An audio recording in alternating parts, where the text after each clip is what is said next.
Ladies and gentlemen, I have a little brother. And just like any other students these days, he's currently taking online classes. But here's the thing, my brother is a special kid, which means he needs a certain way to learn, which also means my mom pretty much has to do all of the teachings herself. And let me tell you, she is overwhelmed. And I feel like this goes out to all of the parents that are watching this right now, because not only does my mom has to take care of my brother, but she also has to do all of the house chores, take care of me, take care of my sister, and do all of these things every single day. And you might be wondering, well, why don't you just let the teacher do the teaching then? Guys, a child's development is very complex. Like, it's not just about the educational development. No. It's also about the emotional development. Like, they need physical contact, eye contact, ambiance, and social interactions to feel connected with their teachers and their friends. Basically, my brother needs consistency. And you may be asking, how many Zoom calls does the teacher make in a week? 2. And those Zoom calls are literally just the teacher giving out paperwork and a due date. Ladies and gentlemen, this is not the correct way to teach our young generations. Like, as of today, there are over 646,000 schools that are closed due to the pandemic.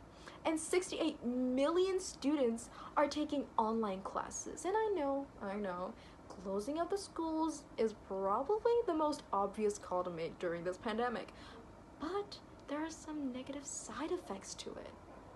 First off, mental health.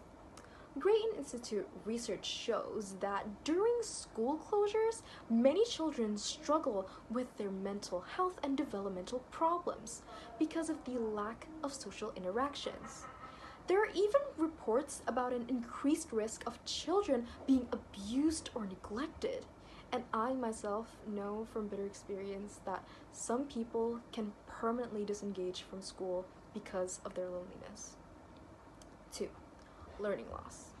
Research shows that learning loss has been significant between advantaged and disadvantaged children, and it could grow 3 times faster when schools are closed, because these children don't have reliable IT devices, internet connections, or even as simple as a quiet place to study at home.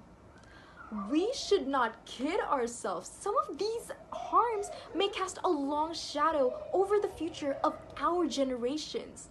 This is why we need to reopen schools. And for your information, even the American Academy of Pediatrics stated that reopening schools does not significantly increase transmissions of the virus. Don't believe me? Let's take a look at Denmark and Finland. How come they can have a very low case, nearly 0 case, might I add, of COVID-19 and are successfully able to reopen schools?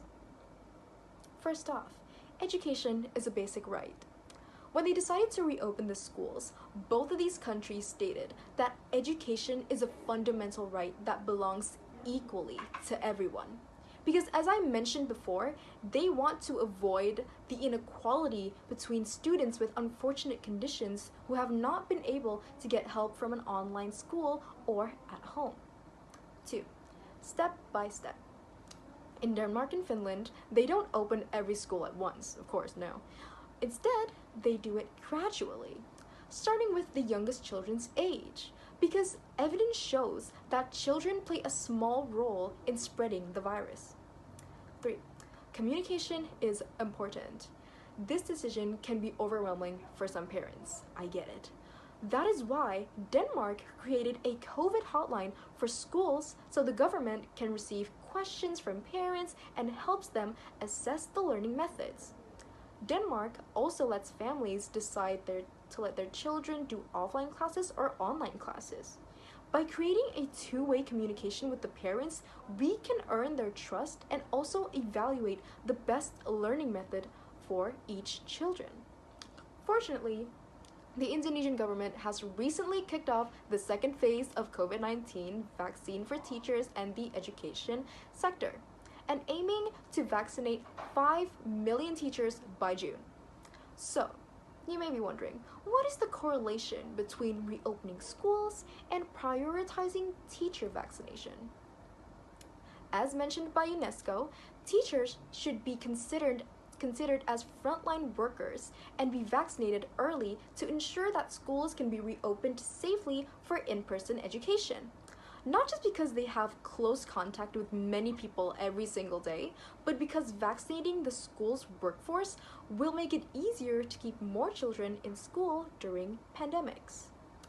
Ladies and gentlemen, to ensure quicker educational system recovery, we need two things: vaccination and health protocols.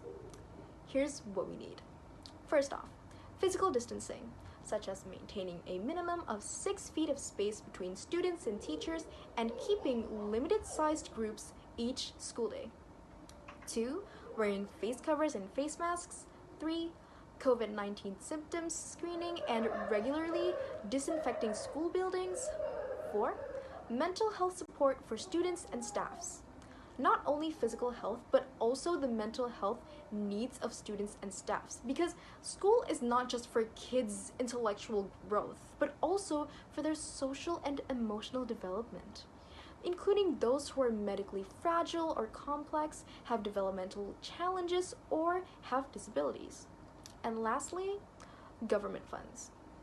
Of course, all of the above cannot be fulfilled without fundings. So, it is really important to support those requirements to guarantee the safety of reopening schools. And so, ladies and gentlemen, from my speech, it seems that this pandemic is a big challenge to all of us. But I believe that this is a mutual feeling, and we must always remember that we are not alone. We always have each other's back, and we're here for everyone. And so, ladies and gentlemen, that is my speech, and remember, we're all in this together. My name is Rasya, Amira, Maher, and thank you.